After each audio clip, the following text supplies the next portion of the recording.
Assalamu alaikum. Welcome back to another exciting video of the Inside Studio. If you haven't subscribed to our channel, please hit the subscribe button and press the bell icon. जहां पाकिस्तान के अंदर elections हो रहे हैं और पूरी दुनिया में, जैसे कि आपको हम पहले भी बता चुके हैं कि 2024 का साल जो है वो इलेक्शंस का साल है।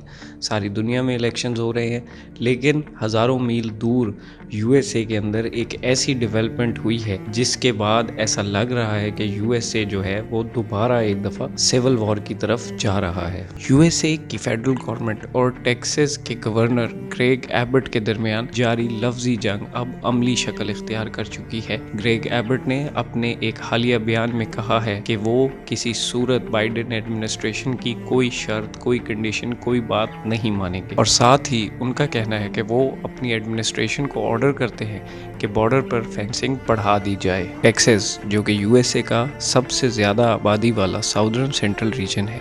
टेक्सास जो लफ्ज़ है वो तायाशा से निकला है, जिसका मतलब होता है दोस्त। टेक्सास के ईस्ट में लुजियाना, जबकि नॉर्थ में ओक्लाहोमा और वेस्ट में न्यू मैक्सिको स्टेट है, जबकि इसका साउदर्न बॉर्डर मैक्सिको कंट्री से जाके मिलता है। और यही वो साउदर्न बॉर्डर है जिसकी वजह से फेडरल गवर्नमेंट और टेक्सास के गवर्नर आमने सामने आ चुके हैं, क्योंकि यही वो बॉर्डर है जहाँ से सबसे ज़्यादा इंसानों की और ड्रग्स की स्मगलिंग होती है। टेक्सास के गवर्नर ग्रेग एबट ने इस मंथ के स्टार्ट में टेक्सास नेशनल गार्ड्स को एक ऑर्डर इशू किया, जिसमें उन्होंने कहा कि सदर्न बॉर्डर के ऊपर खारदार तारे नस्ब करना शुरू कर दें, जो बात बाइडेन एडमिनिस्ट्रेशन को बिल्कुल भी पसंद नहीं आई, क्योंकि वो बॉर्डर के ऊपर जारी स्मगलिंग को किसी सूरत रोकना नहीं चाहते या कोई जो इसमें मल्टी बिलियन डॉलर इंडस्ट्री जो इन्वॉल्व है उसको रोकना नहीं देना चाहते। उन्होंने जवाब पेश किया कि नेशनल गार्ड्स प्रेसिडेंट के अंडर होते हैं और गवर्नर उसको ऑर्डर नहीं दे सकता, और टेक्सास के गवर्नर इमिग्रेंट्स को रोककर यूएसए के इमिग्रेशन लॉ की खिलाफवर्जी कर रहे हैं। जिसके जवाब में ग्रेग एबट ने कहा कि वो नेशनल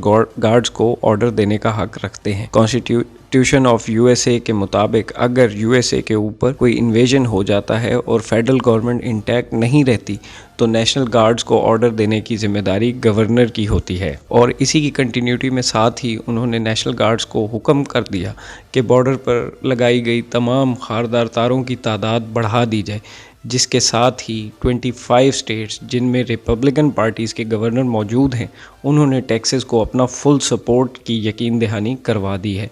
और बहुत सी स्टेट्स ने अपने अपने नेशनल गार्ड्स को टेक्सास की मदद के लिए मोबिलाइज भी कर दिया है। जिसके बाद वेडनेसडे को सुप्रीम कोर्ट ने 5-4 से फैसला बाइडेन एडमिनिस्ट्रेशन के हक़ में सुना दिया और फेडरल गवर्नमेंट ने टेक्सास के गवर्नर को फ्राइडे तक का टाइम दे दिया खारदार तारों को हटाने के लिए, जो कि बहरहाल टाइम गुजर चुका है और खारदार तारें अभी तक नहीं हटाई गई। अब हमें ये देखना होगा कि बाइडेन एडमिनिस्ट्रेशन का अगला स्टेप क्या होगा, क्योंकि एक भी गलत कदम अमेरिका को दोबारा से सिविल वॉर में धकेल सकता है, जिसके अमेरिका के उभरने के चांसेस बहुत कम हो जाएंगे।